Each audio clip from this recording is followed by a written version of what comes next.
Artist and humanitarian, UNESCO's Special Envoy for Peace and Reconciliation, Forest Whitaker on his mission in South Sudan. Hello, I'm Arun Naidu, and this is The Heat.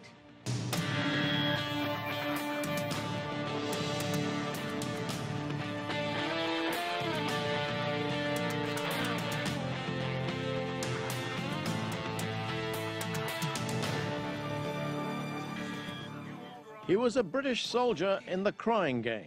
You wouldn't shoot a brother in the back. Idi Amin in The Last King of Scotland. I am you. He served presidents at the White House. I'm Cecil Gaines. I'm the new butter. And now, in a real-life drama, he's a humanitarian. As UNESCO's Special Envoy for Peace and Reconciliation, Forest Whitaker is working to bring peace to South Sudan. Make this a new beginning. Reject violence. Choose peace. Tens of thousands have died in the African nation's ongoing civil war. Over 2 million people are in dire need of food, and about 12,000 are forced to fight as child soldiers. Thousands of young people go without food and basic education. And perhaps worst of all, walking through the cities, I saw child soldiers wearing military uniforms and carrying guns. Forest Whitaker recently returned from his latest trip to South Sudan. And joining me now from Los Angeles is Forest Whitaker. The humanitarian and artist is UNESCO's Special Envoy for Peace and Reconciliation.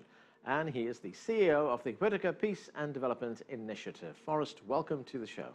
It's good to be here. You are a world-renowned actor, an acclaimed actor. We've seen you in so many movies. How did you get involved in the tragedy of South Sudan? Well, South Sudan is a little specific because I have been working in peace building and dealing with gangs and different things in the United States. But when I went to Uganda, I first started working with child soldiers. And when I started working with child soldiers in the north, in a place called Hope North, with a guy named Sam Okello, a lot of the Acholi that we were working with, the Acholi tribe, which in that region, had been traveling back and forth into the Sudan. We started to look at what we could do to help, and we were trying to help the problem. And I formed this foundation to start working with areas of conflict. And because this was such a new nation, it started in 2011, I thought that it was a prime place to try to make sure that we would be able to maintain peace at that time. You are UNESCO's Special Envoy for Peace and Reconciliation in South Sudan. What does that actually entail? What do you have to do?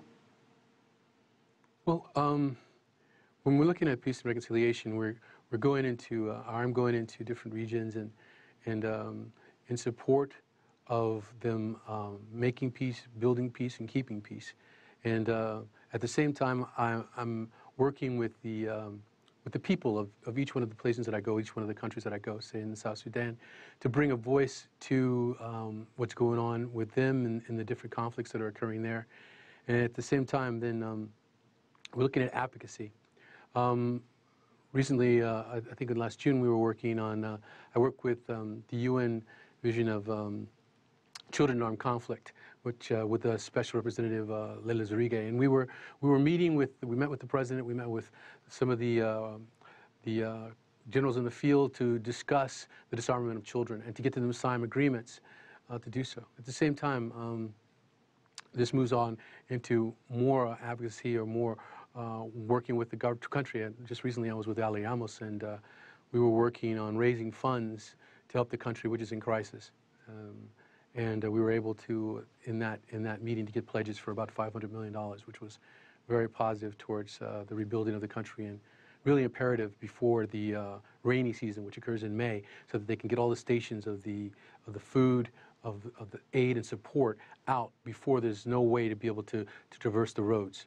So it was a very crucial moment. Mm-hmm. Right. How dire is the situation there? Because, thousands of people, over 2 million, in fact, are in desperate need of food aid. Children are suffering. How bad is the situation? It's a difficult situation. I've had the opportunity to see it from the ground level of the POC camps and IDP camps all the way up to the top. And unfortunately, there is a food scarcity issue. There's some issues with starvation with about 2 million people, and we're looking at a country where about 10,000 people have been killed during this current conflict, where there's 1.5 million people who are displaced from their homes. Maybe 500,000 of those people have had to leave the country. We're looking at a situation where there are about 12,000 child soldiers which are fighting on both sides, which is a great issue. And those children who aren't child soldiers, many of them have had to drop out of school. We have about 500,000 children who've dropped out of school. So there's a lot of areas that we have to address, including the not just humanitarian aid, but hopefully moving that humanitarian aid into some forms of development for the future of the country, which will help build and keep peace. Now, you visited, you saw a lot of suffering there, a lot of despair. Did you see anything that gives you hope that this young country will be able to survive this crisis? I mean, I'm always filled with hope when I go there. I meet a lot of individuals, and I work with a lot of individuals. One of the things that I do as a special envoy with UNESCO is also working with my foundation, which works in building or working with youths to become peace builders and community builders.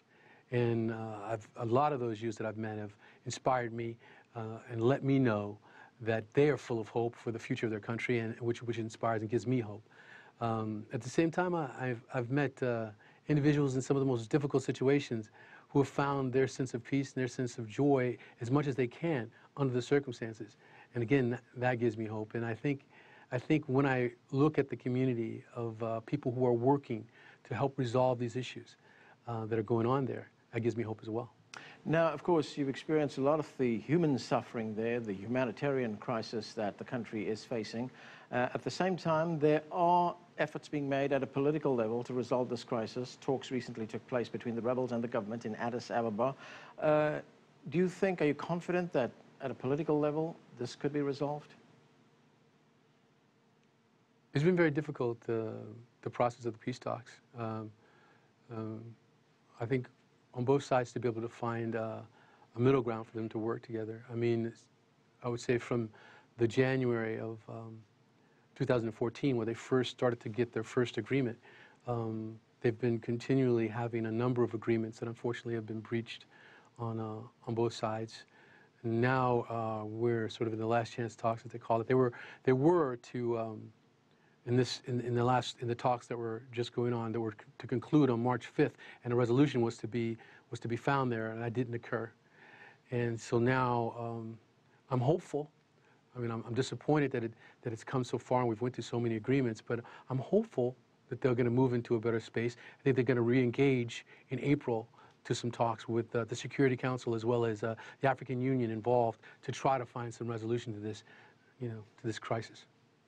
This crisis, Forest, is it getting enough attention around the world? There's so many crises around the world. We know that the Middle East gets a lot of attention, but is a crisis in South Sudan getting a lot of attention? Obviously, people like yourself now focusing attention on this new and young country will bring attention, but is that enough? I mean, it's difficult because I think there's a lot of conflicts and crises that are going on around the world, and I don't want to try to say this area needs more attention than that one. But certainly within the African continent, there's a lot of conflict that is going on in different areas, and people tend to lump that all together into one, as if it were one country as opposed to one continent, with more countries inside of it than any continent in the world. And with the conflicts being quite different in all the different regions. And I think as a result of that lumping, we've found in the West that there have not been specific stories that are being brought out, and not enough specific stories being brought out so that people can understand them and respond to them, because the things that are occurring there do affect us. And until we really understand them, I don't think people can take a stance on trying to help move them forward towards peace or whatever that situation may be. Now, as you pointed out earlier on, hundreds of millions of dollars have been raised, but what more can or should the international community be doing? I think they have to not give up hope. I mean, I've had a lot of different meetings there with the cabinet, with the ambassadors from the different countries and stuff, and I know there's a frustration because everyone sees that this is a man-made war that is not necessary. And I think, but what we have to do is not lose our focus on making sure that we move the country towards peace. And during that process, there has to be humanitarian aid to a lot of the different people in the country who are suffering because of the conflict and the crisis. So we can't lose sight of that, and they have to keep that movement forward, and also recognize that from that humanitarian aid, that there are pieces of development that are moving the country forward, and so that the efforts to help people move out of this painful situation also is moving them into hopefully a better situation for the future. So that would be my plea to the community, is to continue to support what's going on, to continue to support the peace process, to put pressure on those individuals who are negotiating for peace, to make sure that they actually come to the table and actually try to find a solution to what's going on. The international community has to do that in order to find some resolution, in order for the country itself to continue on a path towards peace. Now, you have produced a message of peace video where you call upon the people of Sudan to put aside their differences and choose trust and friendship, as you put it. Can you tell us more about that appeal for peace, particularly as it relates to young people in the country? The conflict began there, which is somewhat of a civil war, and I wanted to speak out to the people, to allow them to talk to them about taking control of their country and finding peace. Of course, some of the activators of peace are the youth, because in the South Sudan, a large portion of the population, and in a lot of areas of conflict around the world, but in the South Sudan, almost 70% of those people are under the age of 30-some-odd years old. 50% of the people in the country are 17 years or younger. So in order to be able to address any form of lasting peace, you have to address the youth and get them involved, because they are a part of building the peace today. They are part of the military, they're part of the political structure, and we have to be able to encourage them to let their voices be heard. And then at the same time, to prepare themselves and the country for a better tomorrow by understanding about mediation, about understanding about how to work together as a country to build up their strength and their power nationally. And I think those youths can do that. And they've shown me that they have. I've seen them push themselves towards peace in areas that, even during the conflict zone, we originally moved into the conflict area. We were there first. Before the current conflict happened, my foundation was there. And those youths we were training in Jonglei State, when the conflict happened, started to help each other across tribal lines to be able to find areas and pockets of peace and safety. So they were guiding each other to safety during this conflict. So this is a very powerful position to be in. And I think a lot of them are recognizing that they are the catalyst of what is going to happen for the future of their country. Forrest, as the special envoy for UNESCO to South Sudan, you've been entrusted with a special responsibility to address the crisis in this country. So where does this take you next in South Sudan? Well, South Sudan, I mean, we have a program that we've been working on. I was just talking about the one that we started in Jonglei State, which was in the region where the current civil war began. And all of our youths were spread, and now they're going to be coming back and hopefully be working more in trauma areas. We moved a part of our organization into the POC camps, so the Protection of Civilian Camps. We have two programs there.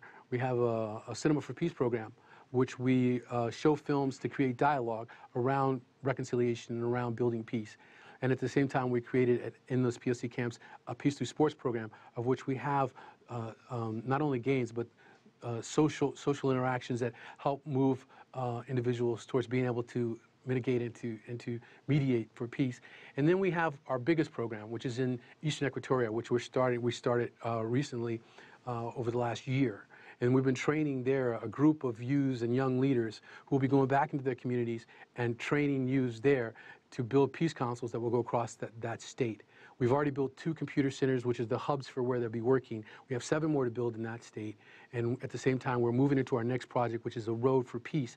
So it's called Peace Road. It's an area where there's been a lot of conflict. And so what we're going to do is these 2 rival sides will be building this road together and opening up trade, which has been blocked by many, which is causing some of the conflict. So I'll be working in all those different areas, including my advocacy, including, of course, working with UNESCO and the different UN organizations and different NGOs that are there. Forrest, we wish you the best in your efforts. Thanks so much for talking with us. Sure, thanks. And if you want to learn more about Forest Whitaker and his work with UNESCO, you can follow him on Twitter or check out his website at wpdi.org. We're going to take a short break right now. More on the conflict in South Sudan right after this. Play with us. You're on The Heat.